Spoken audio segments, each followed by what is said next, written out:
Bismillahirrahmanirrahim. Assalamualaikum warahmatullahi wabarakatuh. Jumpa lagi dengan saya di Abil Maiwa Channel.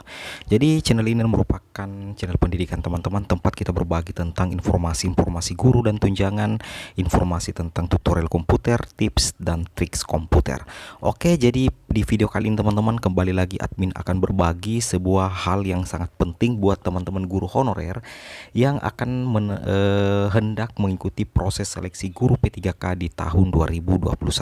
Dan tentunya menurut saya video ini adalah merupakan video yang sangat penting dan sangat rugi jika teman-teman guru honorer tidak menonton video ini.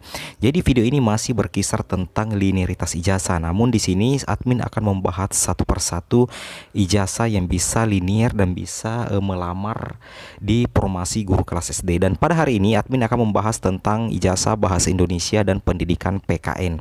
Jadi judul video admin di sini adalah 2 alasan kuat sehingga S1 bahasa Indonesia dan pendidikan PKN bisa daftar formasi guru kelas SD di seleksi guru PPPK pada tahun 2021. Oke, tanpa basa-basi lagi teman-teman, kita langsung ke pembahasannya. Jadi di sini teman-teman, kita berdasarkan dasar hukum yang cukup kuat, yaitu SE Dirjen GTK Kemendikbud tentang linearitas ijazah terhadap sertifikasi guru. Artinya program studi yang linear dengan sertifikasi guru, khususnya untuk kode 027 guru kelas SD. Jadi perlu teman-teman pahami bahwa ada 10 prodi yang sebenarnya linear dan bisa mengikuti PPG guru kelas SD atau 027. Nah, kesimpulannya jika prodi itu bisa mengikuti PPG dan bisa sertifikasi dengan menggunakan 027 kode guru kelas SD, berarti secara otomatis ijazah tersebut linear dengan guru kelas SD dan tentunya berimbas terhadap pendaftaran guru P3K yang juga linear. Seperti itu. Itu adalah menurut pengetahuan admin sendiri bahwa prodi studi yang bisa disertifikasi melalui PPG guru kelas SD berarti dianggap linear, teman-teman. Itu kita berdasarkan aturan yang ada. Jadi teman-teman perhatikan, di situ ada PGSD, psikologi, PGMI, tarbiyah, pendidikan matematika hingga pendidikan IPS yang ada turunannya. Itu linear semua teman-teman dan bisa disertifikasi guru kelas SD atau kode 027 seperti itu. Oke, kita lanjut lagi teman-teman ya. Nah, untuk aturan yang kedua adalah kita berdasarkan di SE Dirjen Direktur Jenderal Pendidikan dan Kebudayaan, bahwa di poin 3 calon guru P3K mendaftar sesuai dengan sertifikat pendidiknya. Jadi bagi teman-teman guru honorer yang memiliki sertifikat pendidik itu melamar formasi sesuai dengan linearitas sertifikat pendidik. Namun kita berlandaskan lagi di poin 4 teman-teman ya. Apabila calon guru P3K tidak memiliki sertifikat pendidik, maka mendaftar sesuai dengan kualifikasi akademi. Dan ini yang sangat harus teman-teman pahami, poin 4. Karena apabila teman-teman tidak memiliki sertifikat pendidik, maka yang akan dilihat pada saat teman-teman memilih formasi adalah linearitas ijazah S1 teman-teman. Seperti itu. Nah, ini kita akan membahas 2 ijazah dulu teman-teman, yaitu ijazah bahasa Indonesia dan ijazah pendidikan PKN. Oke. Nah, di sini adalah judulnya adalah 2 alasan kuat S1 bahasa Indonesia dan pendidikan PKN linear dengan formasi P3K guru kelas SD. Jadi ada 2 alasan yang melandasi sehingga pendidikan bahasa Indonesia dan pendidikan PKN itu bisa melamar formasi P3K guru kelas SD. Apakah ada sertifikat pendidik atau tanpa sertifikat pendidik, seperti itu. Nah, di sini kita coba lihat kira-kira apa alasan pertama.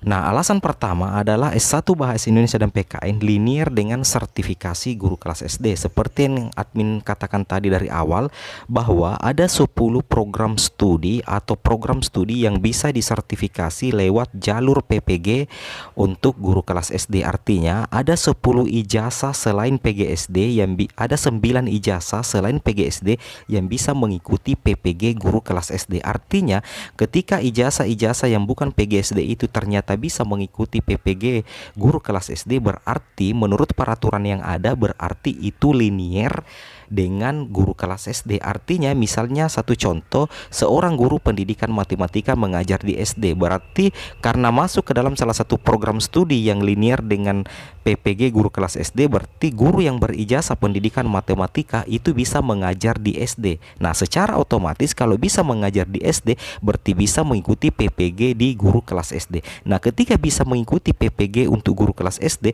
berarti ijazahnya pendidikan matematika itu linear dengan guru kelas SD, yang secara otomatis itu berimbas pada saat pendaftaran P3K di tahun 2021 berdasarkan linearitas kualifikasi akademik. Nah, pertanyaannya, apakah pendidikan matematika ketika gurunya terdaftar di Dapodik SD dan bisa mengajar di guru kelas SD, ketika ijazahnya adalah pendidikan matematika, apakah pada saat pendaftaran P3K bisa memilih formasi guru kelas SD? Jawabannya adalah bisa. Alasannya karena linear dengan sertifikasi guru kelas SD. Begitu juga dengan pendidikan bahasa Indonesia, itu linear dengan guru kelas SD. Berarti teman-teman guru honorer yang berijazah bahasa Indonesia mengajar di SD itu bisa memilih formasi P3K khusus guru kelas SD, seperti itu. Jadi jangan khawatir teman-temannya, itu linear. Apakah ada sertifikat pendidik? Ada dan tidak ada sertifikat pendidik. Admin berpikir bahwa itu linear, seperti itu. Kemudian untuk pendidikan PKN itu di tabel linearitas juga ada teman-temannya, prodi pendidikan PKN yang bisa disertifikasi untuk guru kelas SD. Berarti secara otomatis pendidikan PKN, guru yang berijazah pendidikan PKN sebenarnya bisa mengajar juga di guru sekolah dasar atau memegang kelas di sekolah dasar, dan tentunya bisa mengikuti pendidikan profesi guru untuk guru kelas SD. Nah, bagaimana di pendaftaran P3K? Karena linear dengan PPG guru kelas SD, menurut admin itu juga bisa mengikuti proses seleksi guru P3K dengan memilih formasi guru kelas SD meskipun ijazahnya adalah pendidikan PKN. Jadi itu alasan yang pertama teman-teman ya. Jadi perhatikan saja tabel linearitas teman-teman ya. Oke, kita coba lanjut di alasan yang kedua.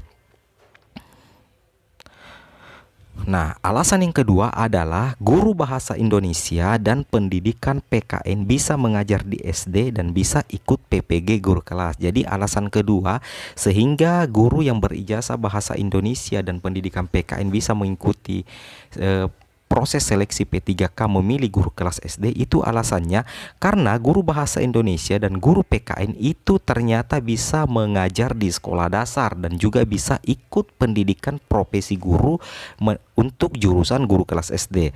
Nah, di sini admin berbagi pengalaman di sekolah admin sendiri ada guru yang berijazah bahasa Indonesia mengajar di sekolah dasar. Kemudian guru ini kemudian lantas ketika terangkat menjadi CPNS itu pindah ke SMP.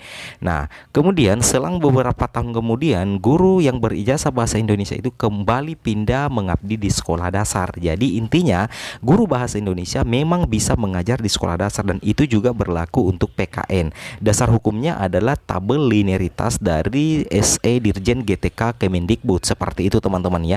Kemudian alasan kedua adalah guru yang berijazah PKN dan guru yang berijazah bahasa Indonesia itu linear jika mengikuti pendidikan profesi guru dengan jurusan guru kelas SD. Jadi bukan saja PGSD yang bisa mengikuti PPG guru kelas SD, tapi juga guru pendidikan bahasa Indonesia dan PKN, seperti itu. Jadi pada saat pendaftaran guru P3K, guru yang berijazah bahasa Indonesia dan pendidikan PKN itu sebenarnya juga bisa mengikuti seleksi P3K dengan memilih formasi guru kelas SD. Nah, pertanyaan sekarang, misalkan si Andi adalah guru bahasa Indonesia dan sementara mengajar di SMP. Kemudian di SMP ada jurusan bahasa Indonesia untuk P3K. Pertanyaannya, apakah Andi bisa memilih formasi bahasa Indonesia atau Andi memilih formasi guru SD? Nah, alasannya adalah Andi wajib memilih formasi bahasa Indonesia karena di sekolah induknya Andi di SMP itu ada formasi bahasa Indonesia, kecuali jika sudah tidak ada formasi bahasa Indonesia di SMP tempat Andi mengajar dan dia berijazah SMP. Agar tetap membuka peluang lolos P3K, maka Andi bisa memilih atau keluar dari sekolah induknya mencari sekolah yang ada formasi bahasa Indonesia atau guru kelas seperti itu. Begitu ilustrasinya sebenarnya teman-teman. Karena admin sendiri masih berdasarkan di 10 program studi yang linier yang bisa disertifikasi dengan guru kelas SD. Intinya, ketika program studi itu linier dengan sertifikasi guru kelas SD, maka secara otomatis pada saat pendaftaran PPG, P3K itu sebenarnya bisa juga teman-teman ya, meskipun tidak ada sertifikat pendidiknya untuk pendidikan bahasa Indonesia. Nah, di luar sana banyak sekali teman-teman guru yang bertanya, Bang, bisakah bahasa Indonesia mendaftar P3K jurusan guru kelas SD? Jawabannya itu sebenarnya bisa teman-teman ya.